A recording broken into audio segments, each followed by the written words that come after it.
เงินหูถึงว่าจึงปอตูง่ายอย่างมันน้ำมาเมาน้ำปังน้ำมือคงมาจับลงต่อปังลายลองเขาลองเงินลองคำน้ำจึงให้ไหลเข้ามากูพายพายกับมะไก่ในน้ำในสวนนา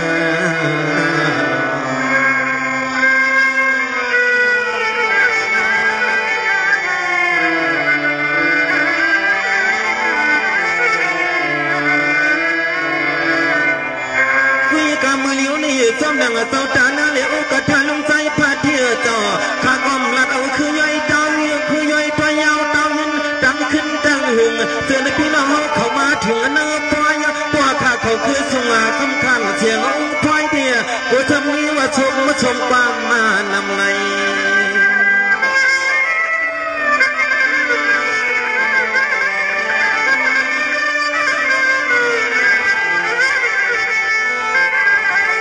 ว่าข้าเขาสมกุมมาห้องว่าผักอย่างเดียกูจะซื้อปีกน้องที่นั่งภายหน้าเขาเนาะขันหันขันตุยขันยินหน้ากันอันจวนใจเขาว่าแต่นี้ผ่านกำวัง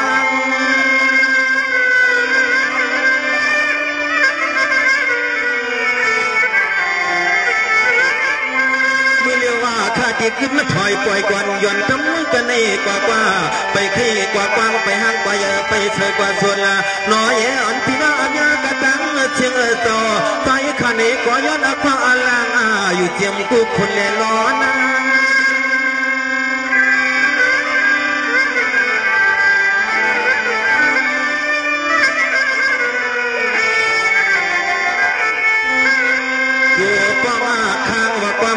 เจนี่ตุยรู้มันถูกตาใครนอนพันยานาอัมตานาสังเกตมีลองนางปิญญาญันมาทำเทียมตัวนี้ดีใจข้าจงมาเดือใจข้าจงมาเดือที่อ่อน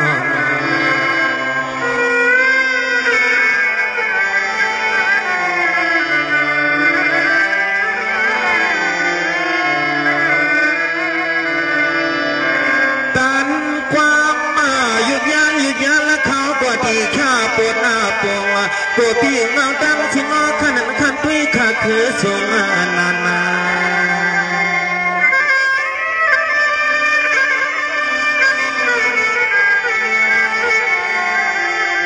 ควรพี่เงาตั้งเชียงจึงสมบอกว่ามีขอจุ่มพอความขาดใจน้อยจึงท่านสิกาสังพี่มาถูกมาตาใครนอนนะ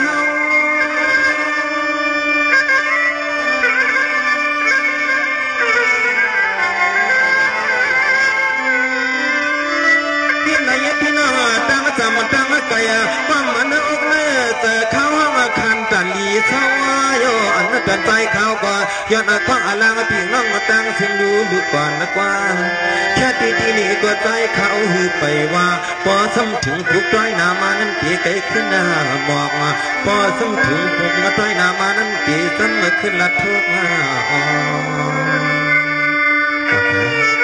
เขาก็เป็นใจในสูงยันมันเดือดทั้งดีเจ้าแสบเราขนาดในวิหารการย่องเพียงตาย้อนน้ำยำทางป้าอุตถาลุงใจปาเที่ยวคาเดเจ้าตาหน้าลุงใจหันเสียงเอาเขาปานังเหนียวเขาพี่ชายวิ่งมีน้องเขาข้าทั้งผัวทั้งมีทั้งลูกทั้งลางเสียมกาย้อนน้ำยำถึงป้าดีปีน้องเอาเขาขากูก็กูคนอะไรอยู่ดีกินวันเหตุการณ์ป้ายมักมีขึ้นใหญ่ซื้อผัดซื้อมันอะไรมีสินมีทำมีเงินมีคำกูก็กูคนไหนขาเขายันสุดต้องเตือนเก่าพี่น้องสึงตึงมึงคำมึงเดียวเขากูก็กูคนขนาดเสียงก็เพราะเป็นเมืองเดียวขนาดเนาะนาเห็นตาเย่ปีเจก็ที่มันมักมีเดียวหรือสีนั้นก้นก็หลีกูยิ่งกูใจขาทำเด่นมีปอห้างไม่ห้างเสนอนนั่นเมืองดีนั่นเป็นเมืองดีข้างนะเพราะว่ามีปอห้างได้ข้ามลงก็เพราะมีไม่ห้างได้ยงจำไม่ยาปอห้างสีปอในทางการเพราะว่ามีไม่ห้างเมืองดีในก็การที่ไรขึ้นเมืองละลายค่ะเนาะก็เพิ่งเป็นเมืองดีนะเพราะว่ามีไม่ห้างเลยได้ปปล่อยไว้มาผมมือขึ้นในยงจากไรมือเฮ็ดก้นหุ่นของพักติสีปอในค่ะนะพอมีไม่ห้างก็กำมาติหันลิกหมูขยนเนาะให้น้องเสียงหนุ่มเฮ็ดความหมากปันให้เลยเป็นเมห้างอันนั้นค่ะนะน้องเสียงหนุ่มน้ำย้อนชื่อเป็นเมห้างน้องเสียงหนุ่มเป็นเมห้างพี่เสียงว่าน้องมาย้อนชื่อเป็นเมห้างค่ะนะจะได้ค่ะน้องพี่เสียงว่าน้องค่ะมีดีเลยก็ไปทำไปยิงเสียงกันค่ะนะ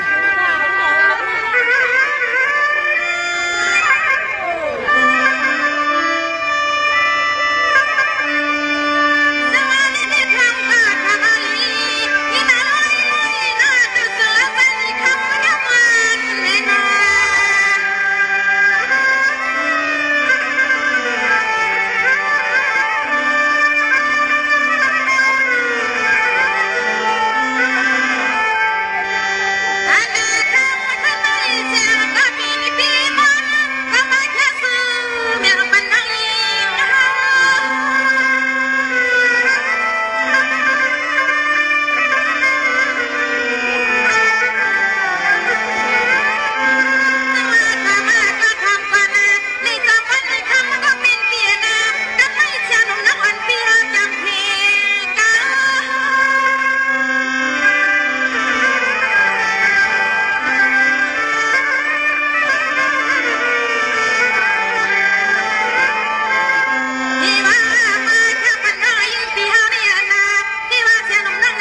ซึ่งคงกาซึ่งไอ้ผู้เลยไล่ผ่านแม่ซึ่งคงกาในสาวนาน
ปีแค่ว่ายอนเสด็จมาเนาะเสด็จนาเขาลุงหันสิงเอาเลยในความเดียวเขาเลยแค่ซื้อถึงมาที่เขาได้ออกให้อยู่ดีมีเงินให้หันไปขึ้นดังโผดังมีดังดุดังหลานเสียมก้าในก่อสั่งเลยมีบ้านลุงเหียงเอาค่ะลุงปัดที่ในค่ะลุงโจทย์ที่ก็ค่ะก็บดดองหลีค่ะนะเดี๋ยวมันดังโผดังมีค่ะนอเลยมาแค่ซื้อถึงดีเขาก็เป็นยิ่งเชียงหนุ่มซื้อดอกเงิน10,000 ย้าในก่อให้บุรีอยู่ดีมีเงินให้หันดีขึ้นดังโผดังมีเสียกำค้าไม่ใช่ค่ะ